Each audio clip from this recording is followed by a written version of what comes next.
So you're thinking about getting into Tarkov again, or maybe your wipes just started out real slow. Well, in this video, I'm going to show you 5 tips to get things rolling so you can unlock the flea quicker and fly through some of those frustrating early game quests.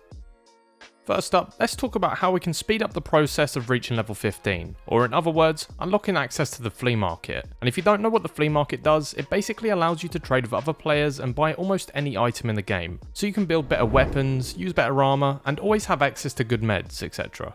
Anyway, let's get into these tips. Okay, so one of the biggest mistakes I see people making early on is they're only focusing on one quest at a time. Now, I'm not saying you should be doing like 9 quests at once, but before you jump into your raids for the day, go through your quests, take a note of all the items you need to look out for or a location you need to go to, and try string a few quests together. If you can do a minimum of 2 quests at the same time, then you'll find yourself leveling a lot faster. I always see comments about people who say they've died 10 times trying to get the pocket watch or something, and I get you want to get the quest done, but this kind of thing won't happen as much if you've got a couple of objectives to go for heading into raid. It's far more efficient to have a few things to look for in raid, rather than just turbo-inting for one objective and dying for it. So stop tunnel visioning on one thing and look at the bigger picture. That's all well and good, Lou, but how the hell am I supposed to know what items to be looking out for? Don't worry, I got you. Let me show you a little tool that will guide you through Tarkov for the next, I don't know, 100 wipes, whatever. Anyway, it's the Tarkov wiki. I'm sure you've probably used it before, but this website contains all the information needed to guide you through the game. So let me show you a couple of pages that will be particularly helpful when learning what items you need to be looking out for at certain stages of the game. The first page is the quests page. Alright, so if you're like me and you can't stand looking at big blocks of text and prefer some pictures, this is for you.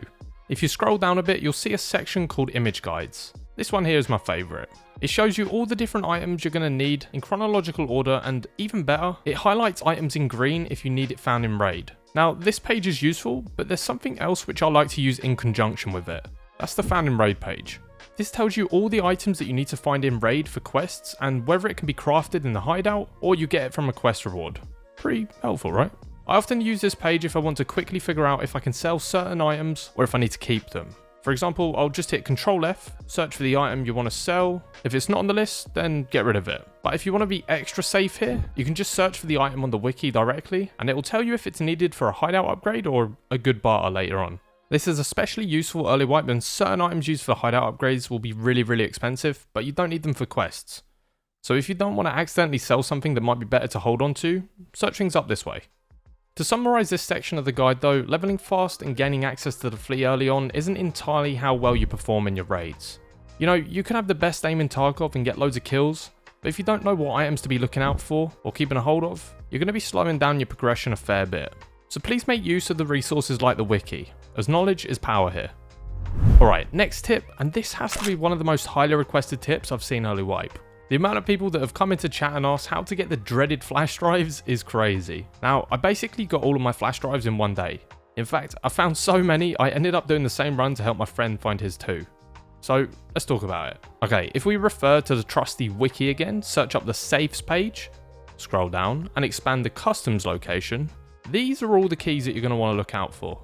Safes are really good for finding flash drives. On top of that, they seem to have really good loot this wipe too, and I've made millions from them already. The good thing about running safes on customs is that there's 5 of them in dorms, which also has plenty of jackets, crates, sports bags, and most importantly filing cabinets, which can also spawn flash drives and other key quest items you'll need early on. Now, I completely respect that dorms is a scary place for some, and a lot of people avoid it if they can, but to be honest, that's the crucial point here.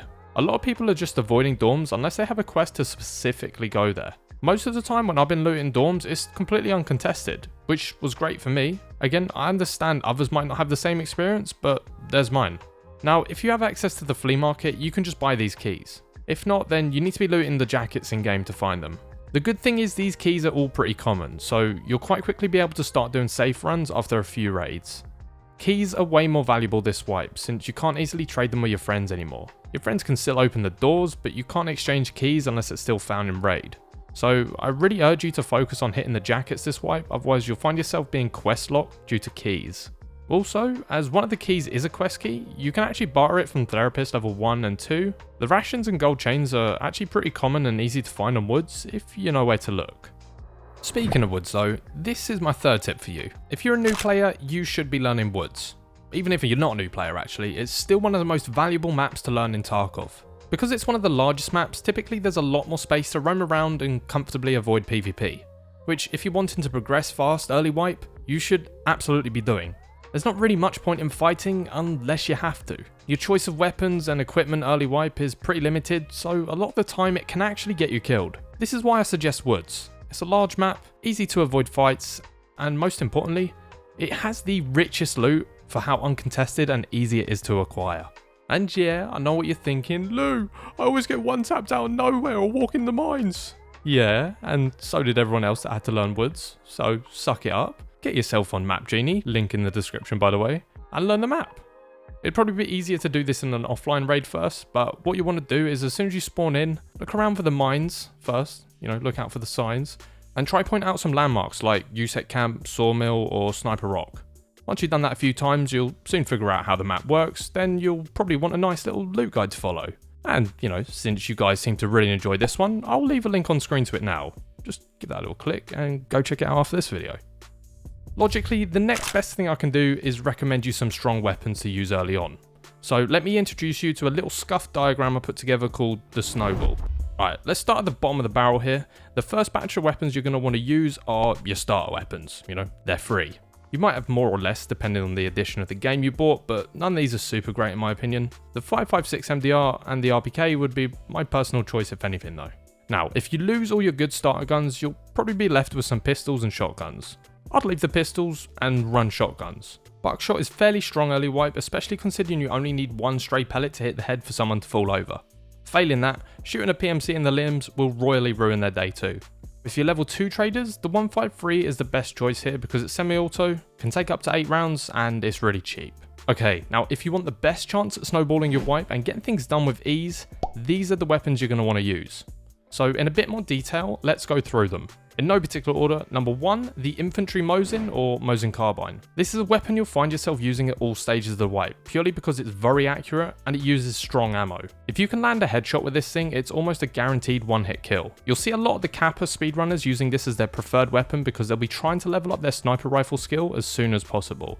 Next, we've got the 7.62 Vepa KM. This is basically just a modifiable SKS. Don't bother using the dark brown SKS unless you're completely broke. Use the Vepa KM instead. Reason being, you can get 30 rounders for this right off the bat. Not to mention you can also put optics on it if you want. 7.62 PS is such a strong ammo at all stages of the game because it can go through most visors. So especially if you're starting White Blade, you want to use this or the other option I have for you. And that's the OP SKS. Now the reason I've got two 7.62 weapons on this list is because the OP SKS allows you to put the PSO scope on it. And this is the best scope you can use early wipe until you hit Jaeger level 2 or the flea market. I've been using it on customs and doing just fine. I'll throw a few clips in the background real quick, but I imagine a lot of people would want to take it to a more open map like Woods. It makes for a real dangerous weapon early on if you can just line up a one tap. If you don't like the sound of any of those weapons and you just want something that goes the UMP is the answer. This is by far the most used weapon I've seen early wipe, and for a good reason. It shoots some really strong ammo and it has super low recoil, it's just OP. Alright, before I send you on your way to success, we need a game plan, which consists of one thing really, and actually it's the most important thing you need to do in Tarkov if you want to level fast, and that's survive. First tip here is to pick your fights. You want to be avoiding PvP unless you absolutely have to fight. And if that means you let somebody walk past that you could easily just shoot in the head, just to draw a little less attention to yourself, then you do just that. Now, I'm not saying you don't need to kill people entirely, but put it this way, if the stakes are high and you're close to getting your quest item out of raid, it might not be the best idea to engage on someone. If you're getting engaged on and you're left no option but to fight, then be smart about it. Don't keep repeaking the same angles and expecting a different result. Play smart. If you feel like your opposition is pinning you down, then back up and pick a more favourable angle to fight. Winning fights is far easier when you're letting someone else do the work. Yeah, some people might see this as camping or playing like a rat, but I don't. All I see is someone that wins and someone that gets sent back to their stash. So do whatever it takes to make sure you survive. And just to add on to that point as well, I'm kind of fed up with the whole Chad's only W key and rat's always crab thing. The best players in Tarkov are the ones that know when to make use of all these types of playstyle. So quit whinging if you got outplayed by some dude that's sneaking about or running at you at 100 kilometers an hour. Figure out what you did wrong, learn from it, and become a better player. So I did speed through all that pretty quickly, but if you've got any questions or you're looking for a cool new Tarkov community to hang out in, join our Discord. I'll leave a little link below, so go check that out. We've got some super friendly people in there and a really active looking for group section. So guys, thanks for watching and good luck with this wipe. I'll see you in the next one.